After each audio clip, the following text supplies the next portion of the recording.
బాలీవుడ్ నటుడు సైఫ్ అలీ ఖాన్ ఇంట్లో దొంగ దూరి అతన్ని కత్తులతో పొడిచాడు.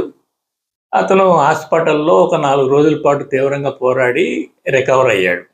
అయితే ఈ విషయంలో ఆ పొడిచిన వ్యక్తి బంగ్లాదేశ్‌కి చెందినవాడని రీసెంట్‌గా 5, 6 నెలల క్రితమే వచ్చాడని చెప్పేసి పోలీసులు ప్రాథమికంగా చెప్పారు గానీ, అసలు అతను అంత పకడ్బందీగా ఉన్న వలయాన్ని ఛేదించుకొని ఎలా ఇంట్లోకెళ్ళగలిగాడు? ఎలా పొడిచాడనేది ఇప్పటికి ప్రశ్నలుగానే ఉన్నాయి.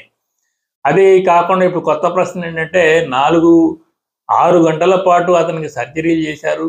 4 రోజుల్లోనే రికవర్ అయ్యి అతను ఏమాత్రం చెక్కు చెదరకుండా బయటికి బాగా వేగంగాను, బాగా ఆరోగ్యవంతుడిగాను నడుచుకుంటూ రావడంతో మహారాష్ట్రలోని బీజేపీ ప్రభుత్వంలోని మంత్రులు కొంతమంది ఏంటిది? ఇంత తొందరగా ఎలా రికవర్ అయ్యాడు? పొడిచింది విపరీతంగా పొడిచాడన్నారు. 6 గంటలు సర్జరీ చేశాడన్నారు. కానీ ఎందుకు ఇంత తొందరగా ఎలా రికవర్ అయ్యాడని వాళ్ళు ఒక సందేహాలు లేవనెత్తుతున్నారు. కానీ ఆ సందేహాలకి ఇంతవరకు సమాధానాలు లేవు. అయితే రకరకాల కథనాల భాగంలో ఇదిగా లారెన్స్ బిష్నోయ్ అనే రౌడీ గ్యాంగ్‌లో ఏమన్నా చేశారా?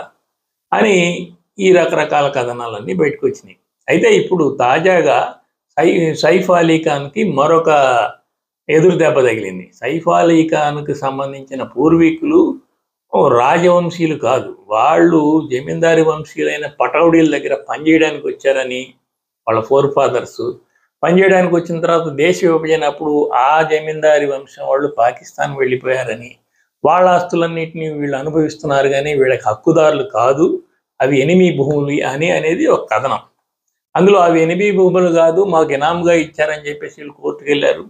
మధ్యప్రదేశ్లో ఉన్న 15,000 కోట్ల రూపాయల ఆస్తులు కోర్టులో ఈరోజు అవి ఎనిమీ భూములని, ఈ పటౌడీలకి సంబంధం లేదని కోర్టు తీర్పిచ్చింది. అదొక పెద్ద దెబ్బ తగిలింది. సో తాజాగా కత్తిపోట్లు, ఇప్పుడు ఆస్తి పోవడం అనేది సైఫ్ అలీ ఖాన్‌కి వెంటనే 2 దెబ్బలు తగలడమే కాకుండా ఈ కత్తిపోట్ల వ్యవహారం వివాదంగా పరిగణించింది. అది బయటికి రాని చాలా విషయాలు ఉన్నాయని చెప్పేసి ఇంకా మహారాష్ట్ర మంత్రులు విమర్శిస్తున్నారు.